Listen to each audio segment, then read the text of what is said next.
People of the Purple Butterfly here, otherwise known as People of 7 on Twitter and YouTube, people at elsewhere on the internet. My blog is located at purplebutterfly-people.blogspot.com. My soaps, Purple Butterfly Soaps, can be located at people.etsy.com. And my t-shirt designs, purplebutterfly-people.tmail.com. And I'm here to cut the tribute soap. I'm in what used to be Mom's room. I have it set up basically as a workstation because I'm going to be making liquid soap in a couple of days.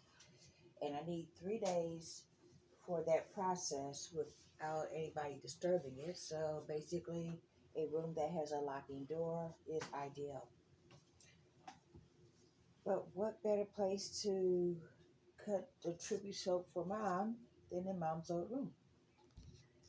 This may not be solid enough. I'll tell you in a second.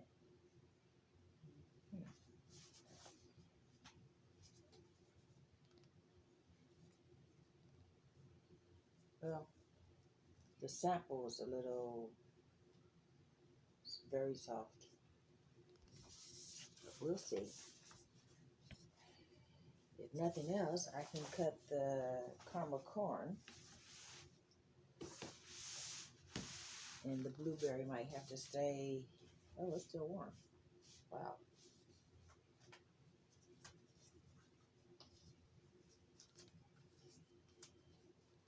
I gelled it. So basically, it should have been out of gel phase already, but yeah, go figure a movie soap.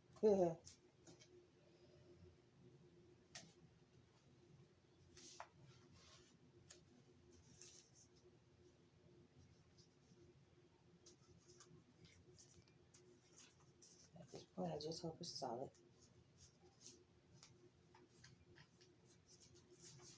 Oh, and that's how it looked on the tail end of it. The last picture I took was when it was, well, very wet. Soap tends to look a whole lot different once it, dries and such. There we go.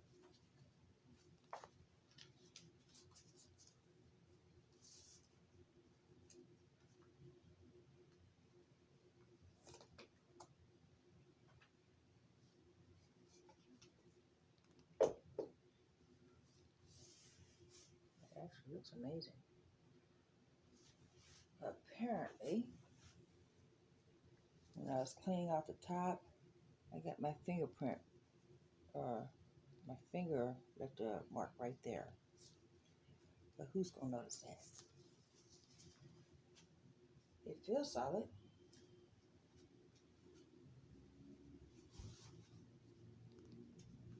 This one definitely is solid. This is the tripod swirl, where the black took completely over, as you can tell. I'm going to cut that one first. And I have some placemats to help out. Okay.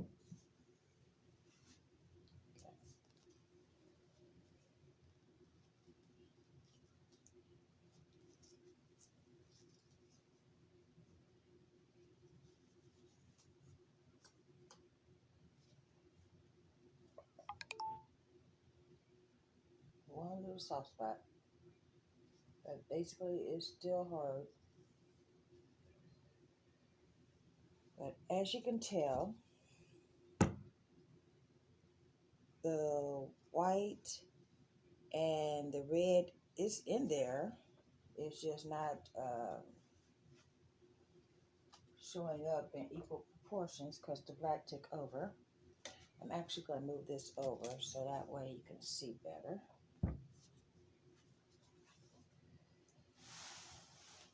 Because I've had several people say, I couldn't see the cut. I couldn't see the... So, yeah.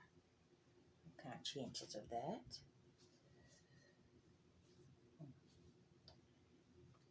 And I did adjust the inside of my liner, or the modes. where the liner goes, because it was beveling out a little bit, because apparently it's slightly smaller than the actual liner. So now I have a soap that's 100% sweet.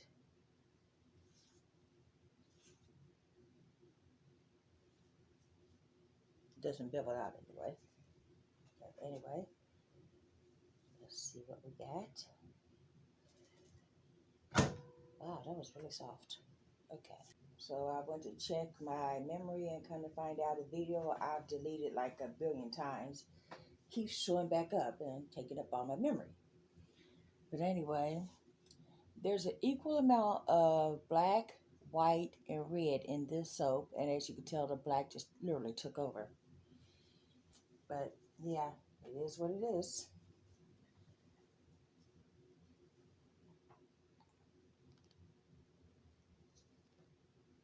This is the one that smells like caramel corn or candy corn.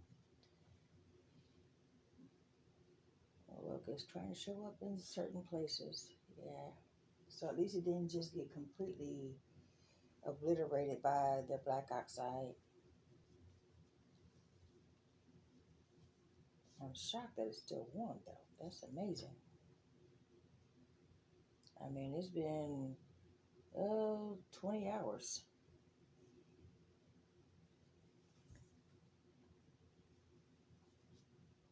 I mean, literally overnight and beyond.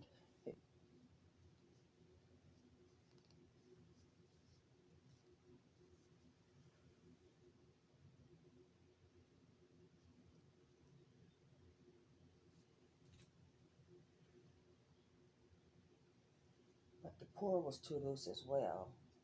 So basically, I didn't wait long enough for it to thicken up to do the tripod swirl that I was going to do.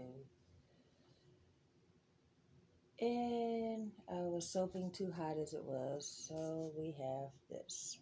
And then the black oxide was suspended in oil and not water. So I decided to go ahead and put it in water for the second batch, which would be the Drunken Tiger Swirl, which I'm going to cut next.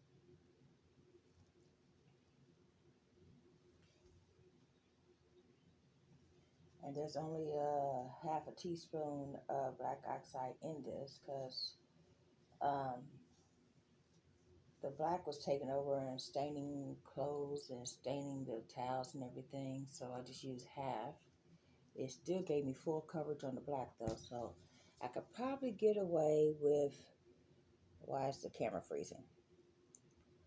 I could probably get away with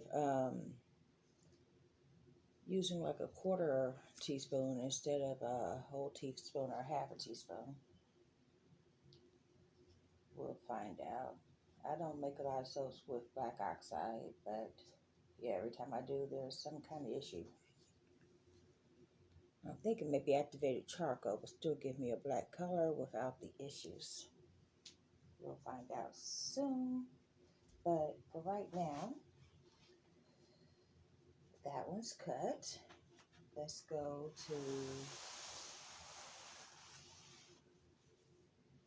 the blueberry. Both of these are tribute soaps, but this is the one that is going to the family. The tripod swirl is what my daughter chose. Everybody else, I mean, almost 99% chose the Drunken Tiger Swirl. So if she wants to be the odd man out, she can have that one bar of soap, and everybody else can have this soap. Yeah. Now here we go.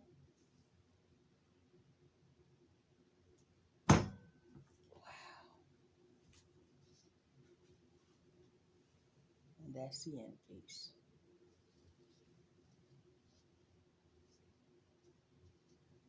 Which is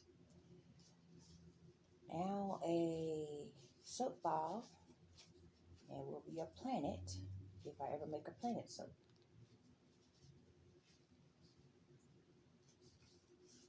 I'm just happy it came out properly. Because when you do a Drunken Tiger swirl, all kinds of things can go wrong with that method, but you pursue the tiger of it all and see if you can get it to growl. In other words, you go ahead and keep going even if you see stuff going wrong, and see if you get something that looks like a Drunken Tiger swirl to exit out and be amazing. And this is, yeah. And it smells amazing. This is the top. You ready? Ba-dow. Drunk. Is that cool or what? And that's the other side.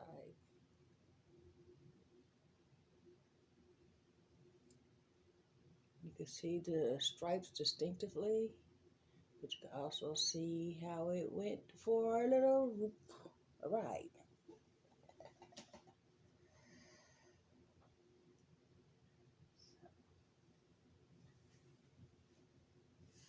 Here we go.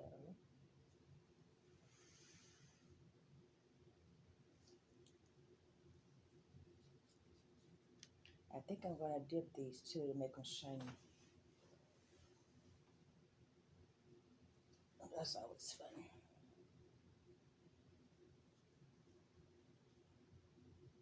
This is a tribute soap for my mom, or to my mom. So basically I'm pulling out all the stops. So shining the soaps up is no big deal. It's worth it.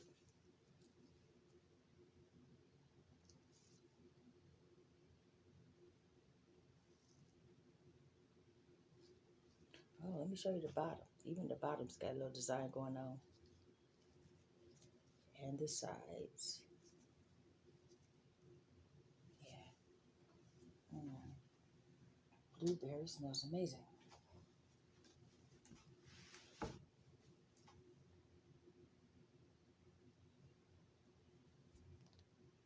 The red faded just a slight bit. It's not a vibrant red, but that's fine because it kind of matches a mood.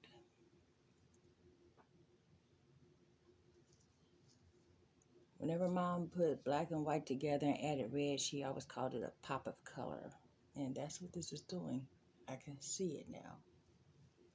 Yeah. It's like it pops up in places you don't expect it to.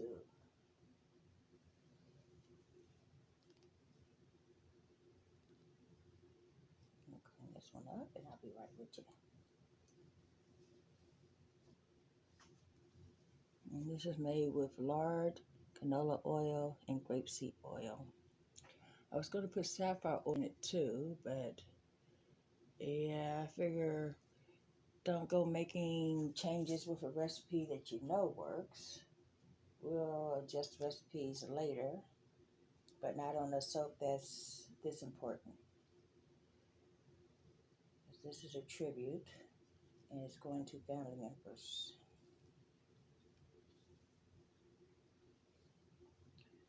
I'll make adjustments with, any other soap. That one looks like it's got wings. Isn't it cute?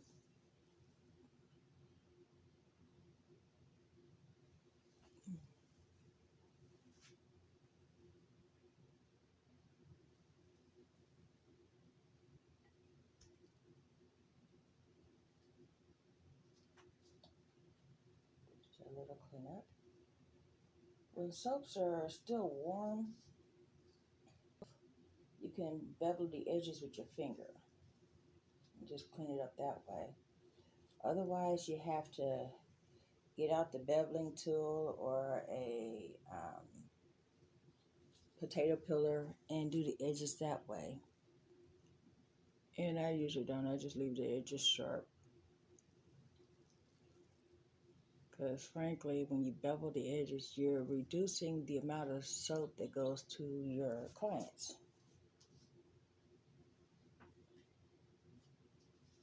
But when I go like this, you end up with a smooth edge without having to cut any of it off.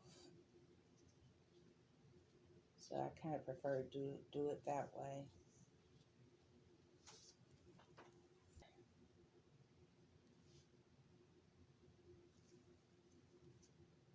It's called the Drunken Tiger Swirl. That's a swirl I invented, by the way. Which is why you don't see many soaps that look like this. Because, well, else create one from my design. And that's the last piece. So, of course, the end piece looks a little different. It looks almost like an angel wing. That's weird. Look at there. It's almost like Mom's smiling at me through the soap. Is that cool or what? I think that's going to be my piece. Alrighty then. Okay, stop. I'm getting emotional again. Making this soap has allowed me to go over a lot of memories that me and Mom had together. And, yeah. Pardon me if I get emotional, but she was my only mommy, and I loved her. I still do. Oh, well, this is still very, very soft. I was going to make a soap ball out of this, but it's literally soft. As in, my finger went right through it. Look at there. So we'll just mush that back down in there and let it do whatever it's going to do. In the meantime, it's amazing. This has been People7 on Twitter and YouTube, People elsewhere on the internet. My blog is located at purplebutterfly-people.blogspot.com. My soaps, Purple Butterfly Soaps, can be located at people.etsy.com. My t-shirt designs, purplebutterfly-people.blogspot.com. What was I saying? My soaps, Purple Butterfly Soaps, is located at people.etsy.com. And my t-shirt designs, purplebutterfly-people.tmail.com. Y'all stay blessed, stay tuned. Bye now. Yeah. And there they all are.